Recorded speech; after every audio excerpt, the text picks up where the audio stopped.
Desde que asumió el poder en enero del 2007, el gobierno sandinista del presidente Daniel Ortega y la primera dama Rosario Murillo integraron en sus discursos, publicidad y actividades políticas el lenguaje religioso como eje transversal, algo que la Constitución política prohíbe.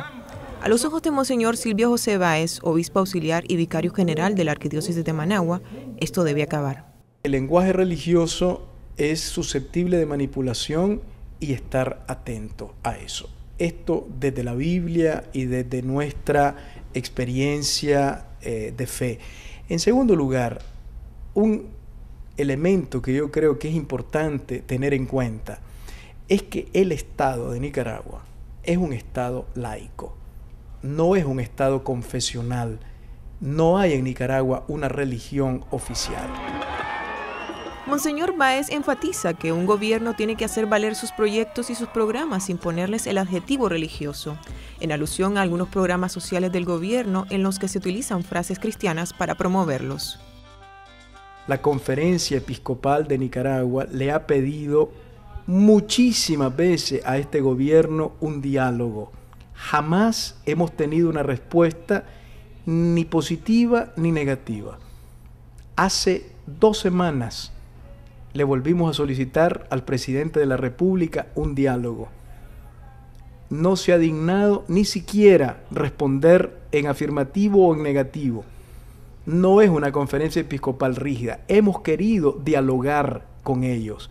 Nunca han aceptado. Según Monseñor Báez, quien utiliza un lenguaje religioso debe recordar uno de los decálogos de Moisés que cita no usar el nombre de Dios en el vacío.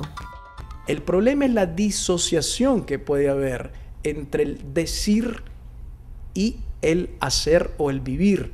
En vez de usar el lenguaje religioso para dar gloria a Dios, para reconocer su grandeza y para hablar de Él, usamos el lenguaje religioso para servirnos de Dios buscando nuestra propia grandeza.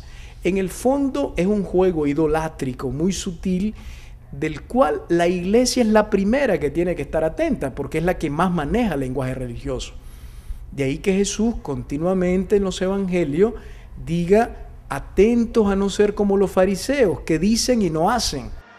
Para la década de los 60, la Iglesia Católica realizó una reforma a través del Concilio Vaticano II, en donde oficialmente reconoce la autonomía de las realidades terrenas, o sea, aquellas áreas que no necesariamente hacen referencia a lo religioso, por el valor que tienen en sí mismas, como la política.